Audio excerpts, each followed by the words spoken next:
Success isn't always about greatness. It's about consistency. Consistent hard work leads to success. Greatness will come. Dwayne "The Rock" Johnson. Hey there, I'm Ashley, mom of 4 and creator of Reps and Redemption. Join me as I share my passion for health education, explore all things fitness and nutrition, plus share a little faith-filled homemaking along the way. If you're a mom ready to build strength and live a life of epic redemption, this podcast is for you. Let's get after it. Welcome back to Reps and Redemption. I am so glad you are listening to the show today. Before I dive into this brief, yet I believe somewhat powerful episode, I do want to highlight the fact that I am going to be sharing a few tips on doing the work to see results with things that I've struggled with. And this is something that I need to also look into the mirror. So if you're new here and you think I'm on a pedestal of knowing all things, you would be incorrect because I have struggled with all of these points that I'm going to make. And like I've said these things to myself, looking at myself in the mirror or just in my head during a hard workout session or during a hard parenting moment, you name it, I've struggled with it. So I wanted to kind of begin with that little side note so you know where I'm coming from. The Bible says in Hebrews 12:11 that no discipline seems pleasant at the time, but painful. Later on, however, it produces a harvest of righteousness and peace for those who have been trained by it. I want to talk today about doing the work. Doing the work in our faith, in our health, in our relationships. And I think what a lot of us struggle with is just that, putting in those efforts. And it's not to say that we don't maybe try or attempt to, but distraction, life, things happen and we get a little sidetracked, and that's okay. So maybe this episode will help you get back on track. Let's go with our first point, doing the work when it comes to our faith in the Lord. So a strong spiritual life, as I've said so many times on the show, doesn't happen by accident. We cannot blame a busy schedule, our kids, lack of time. If we have time to scroll, trust me, I've said this to myself, we have time to pray and read the Word of God. So I'm going to give you a quick challenge when I make these points. And I've said this in the episodes to begin this new year. Start your day with a 10-minute or just 10 deep breaths in prayer, surrendering your to-do list and your day to God. Now that can only take a few minutes, but starting there every day, creating a habit, that is doing the work. That is taking some action to see the results that you want to see. The second point I'm going to talk about is our relationships, relational work in marriage, in our marriage with our husbands and our family. A thriving marriage and a healthy family dynamic takes effort. Don't I know it? It's easy to blame our spouse for certain things that they may be doing or not doing, or our kids for being difficult. In my case, I feel like a couple of them don't listen very often, but I have to dig deep down and realize I have the power to influence the atmosphere in our home. I can add peace or I can take it. I can really get on my kids for not listening or hearing me, but perhaps I need to take a step back and realize, where am I maybe not hearing them? And I like to use myself as an example because I think we can be really hard on ourselves as moms. And then sometimes we can be so frustrated with people in our family that we might not see what we're doing wrong. And that's just the truth I want to share with you. So my quick challenge in doing the work relationally is to do something active with your husband or your kids today. Do a family walk, stretch together, or maybe a mini dance party, whatever really brings you joy and connection. Now, another side note here is I'm really not a physical touch person. It's not one of my love languages. If you've read The Love Languages by, I believe it's Gary Chapman, I think, I might be wrong. I'm more of an acts of service or gifts. Physical touch is just not, maybe, in the baby stage, obviously, because you're holding your baby a lot, but it's not something that really comes natural to me. I'm not like, oh, don't touch me, or I need space. That's not how I am either. I'm just indifferent to it. But a lot of my kids are physical touch. So I've had to really be aware of, oh, you know what? I haven't given my oldest daughter a hug. Let me give her a 60-second hug because, and I'm here nor there with it, but I know that's one of the ways she feels loved. If your kid's love language is words of affirmation, affirming them, affirming the good things you see about them, then maybe put a little timer on your phone. Listen, I've done this, to compliment them on something, even if it's something very small that you see them doing very well with.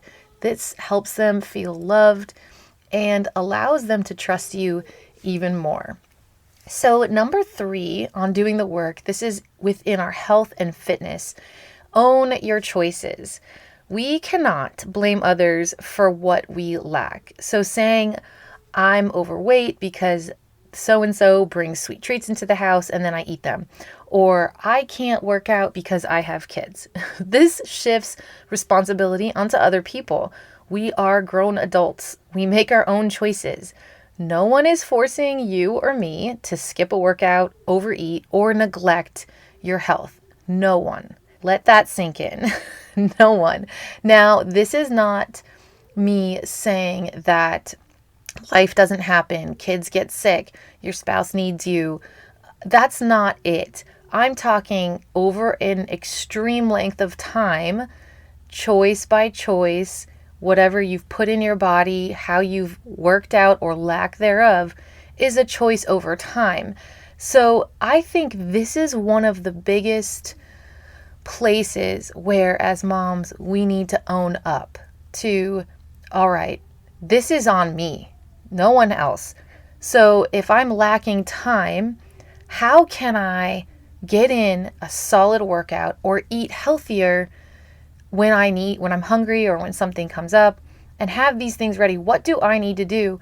You need to work these problems backwards to figure out how you can exercise for 20 minutes every day, regardless of your lifestyle, regardless of how many kids you have, regardless of how much help you have or don't have, if you have a gym or not. These things can be done. Trust me, I know. Yes, I've mentioned on the show, my husband's very hands-on, but he works a very full-time job. For us, when he's home, we want to be together. We want us all together. We go to the gym together or the park when it's warmer outside.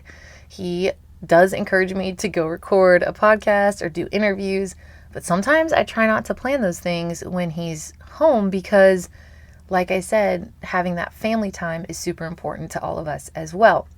I also have my 7-year-old who's super helpful, but obviously she's still only 7. And then my 22-year-old, she was working at our church for a couple of months, so she was gone a lot too. And yeah, when she's home, I'll definitely say, hey, can you help your little sister do this while I go switch the laundry over? It's not a huge deal, but I'm not dependent on them. I cannot depend on other people to allow me to have time to do the things that I need and want to do. So oftentimes I will cut into my sleep. I'm trying not to do that. And other times I just find pockets of time throughout the day. And I've noticed that they are there. They're there during nap time, even though only one of my children nap. But I can set my other 2 up for success if my oldest daughter's not here. And I can take 20 minutes in the next room in hearing range to either record, make a phone call, whatever it is, work out in the garage, which I've done before when we've stayed home. There is opportunity. And I think that when we're in a place that we are not happy with, it is easier to blame other people. That way we don't have to take on the responsibility of making the choices that have gotten us there in the first place. But once you own that, it's kind of like once you own up to it and you say, all right, you know what? I'm responsible for this. I am the one who puts the food in my mouth or lack thereof. I am the one who doesn't move my body. And I believe this kind of applies to our faith too. So I'll go off on a little trail here. No one can have a relationship with the Lord for you. No one can do that for you. Only you can. The same thing applies to our health and fitness. No one can do that for us. And we have to make it a priority. Another thing that really worked for me before I get into this quick actionable tip, another thing that worked for me was for a long time, I believe it was last year, the beginning of last year and in 2023, just pretended that I did not have anyone else. I was not reliant on anyone else other than myself for my 3 little kids. So I just wanted to see what that looked like.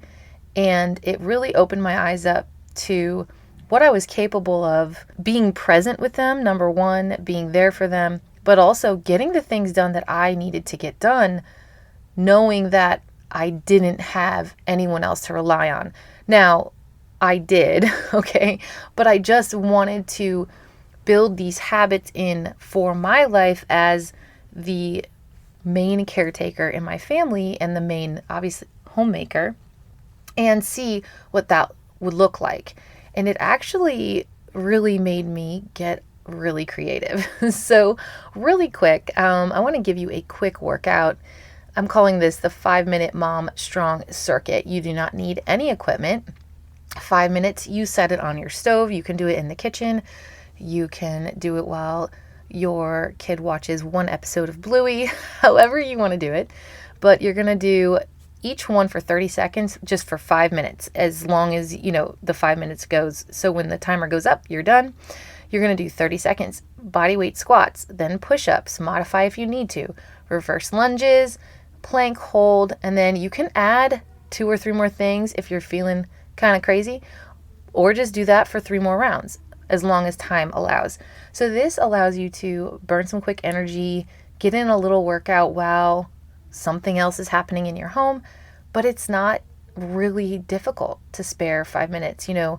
The saying is, if they really wanted to, they would. If I really wanted to do something, I would. Now, sometimes life happens, things come up. I understand that. But overall, if you really want to take care of your health and fitness and feel not only like you have energy and be in shape, you want to look like you work out, you really just got to start moving. You can't put it off and put it off. Start today. Number 4, home and homemaking. So our home environment really reflects our effort. Instead of saying, my house is a mess because no one helps me. Again, we can take small daily actions and set the example. So I've also set a quick challenge for you. Set a 10-minute timer and power clean. Stay moving the whole time. So I'll do these. I call them power cleans, but I often call them quick tidies. So I'll do 3 or 4 per day, and I'll do 1 in the morning, 1 before nap, 1 after like lunch kind of thing, and then 1 at the end of the day. And then I just have 2 things that I really want done by the end of the day. I want the kitchen completely cleaned and reset. Now the dishwasher can be loaded and that's fine.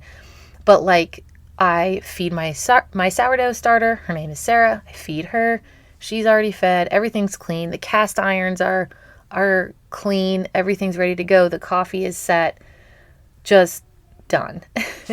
And then having the laundry in the master bedroom put away. I don't care if my kids' laundry is in bins and I have to put it away, but as long as my room and bathroom are clean, the master area, and then the kitchen area, then the quick tidy happens in the living areas downstairs. We have a little front reading room, and then we have the family room where we watch movies and stuff like that. So really, my 7-year-old handles both of those rooms, and we have bins in the bookshelf, and I'm just like, Azariah, can you do a quick tidy?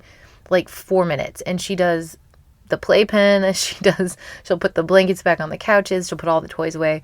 We organize the toys once a week, but other than that, I just want it to be easy for the 2 little ones to pick up, and they do really well with that. When I say little ones, George, he doesn't really help. He's 1. He doesn't really, he eats half bananas and then leaves them on the floor. He's just not there yet, and that's okay.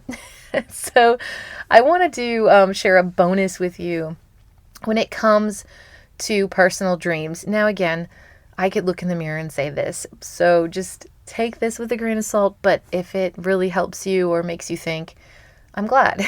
we can let it encourage us together. So personal dreams, if we're not pursuing our goals, it's not because someone else or something else is stopping us. We have to take personal responsibility. And if you've been waiting, note to self, for the perfect time, the time is now. Here's your quick challenge for this one. Write down your goal and the one action step you'll take this week. So for me, I want to get my planner set this week to start recording videos. And then I will list the first 2 videos that I will be recording for the YouTube. I hope that makes sense. I know it sounded more like 3 steps, but basically is outline the first 2 videos. I want to close the episode to encourage you that it's actually good that there are no shortcuts to these 4, I believe, main pillars of our life as believing mothers of the Lord. We should be intentional with our faith, our walk with the Lord, our relationships in our marriage, and as moms to our children, in our health and fitness, and in our home. Also in there, in our goals and dreams for ourselves personally, there is no shortcuts. And that's actually a good thing, because what would it be like without having to do the work? It just wouldn't be that eventful, right? And there wouldn't be any, I guess, mountaintop moments, right? My encouragement for myself and all of us today is to show up, do the work, take ownership, and just trust God with the results. I'm going to close with this quote by an unknown author. It says, "Discipline is doing what needs to be done, even when you don't feel like doing it." If this episode inspired you, will you share with a friend? Remember, this podcast offers health education tips and holistic insights. Please consult healthcare professionals for personalized advice. Until next time, Mama, be bold and live well.